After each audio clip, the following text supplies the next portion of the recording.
Report 6, The New Generation. The Holy Nation, United Sanctuary. It is the sacred nation which holds more order and peace than any other nations on Cray.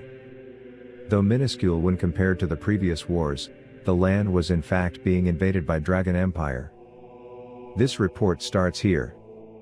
The borderline of United Sanctuary and Dragon Empire, partially deserted, had been a battlefield mixed with smells of blood and iron until a moment before.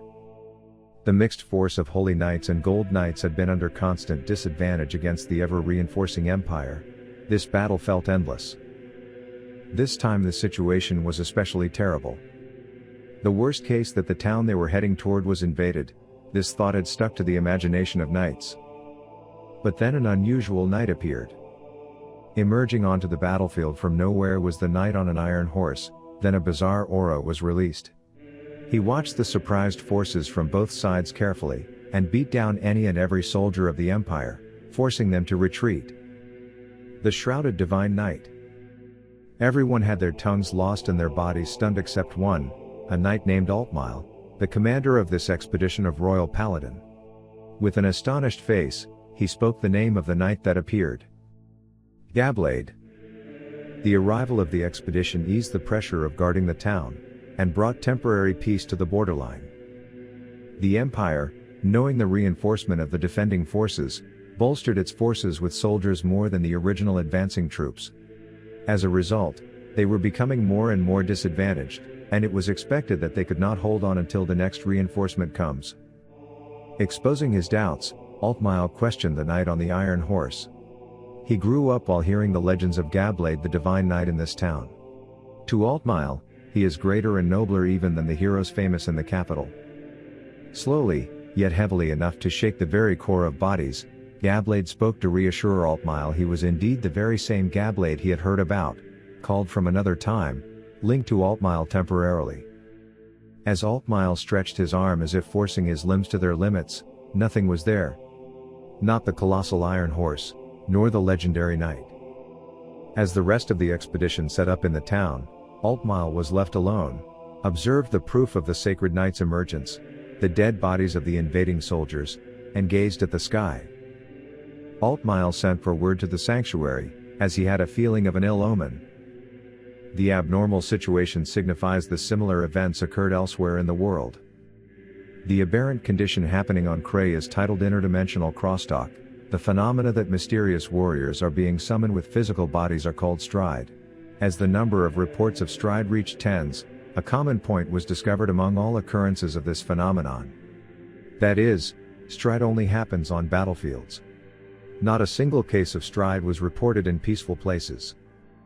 In combination with the reports is a piece of strange information. That is, the witness about a mysterious armed group near the origin of the occurrence of stride. Altmile is especially alerted by the armed group.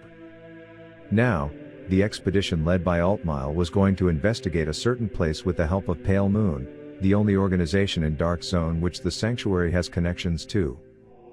The place is in ancient ruins which information said the armed group had been observed there, and the expedition was ordered to investigate the place as they were closer to Dark Zone than those in the capital. During this debrief suddenly Altmile couldn't hear the voices of his troop. The members of expedition standing behind him have disappeared. Altmile could see nothing but the mist. The confused Altmile observed the mist just behind him was vanishing. He has no choice but to follow. With suspicions in his mind, Altmile walked. Altmile didn't know how far he has walked. He teased himself for thinking questions like how difficult a man is to judge the distance if the scenery remains unchanged. As he heard a sound sweet to his ears, the mist leaves no trace anymore. When he looked down, attracted by the sound, he saw stone stairs. Standing before him was the ancient ruins. He hears a voice announcing they had waited for his arrival. Turning to his back for the somehow ethereal voice, he saw a lady standing there.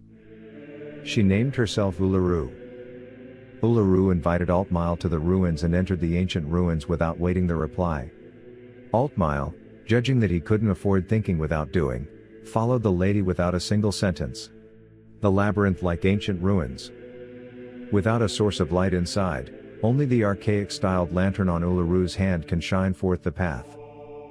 Perhaps it was too dark to discover, a white Draco kid was hanging on the leg of Ululu. As he found out Altmile was watching him, he flew to sit on Altmile's shoulder, identifying himself as Lucky Pot Draco Kid, or just Lucky. Heading to the depths of the ruins, Altmile seeks to learn the origin or at least more knowledge of the stride phenomenon. Uluru and Lucky continued to discuss with themselves. Altmile listened, hoping to learn anything. At the same moment that Lucky's mouth shuts and Uluru ended her speech, the space was suddenly opened in front of them. Altmile needed no explanation to understand that this is their destination. As they reached the depths, Lucky climbed on the leg of Uluru again. In front of Uluru, who lowered her head, the being like a gargantuan statue moved. It looks alien, but its form is that of a dragon. A massive dragon. This is the master of the Gear Chronicle clan, Lord Chronojet Dragon. At a new time and a new space, a new story began. Spreading conflicts and chaos, the new generation would unveil itself soon.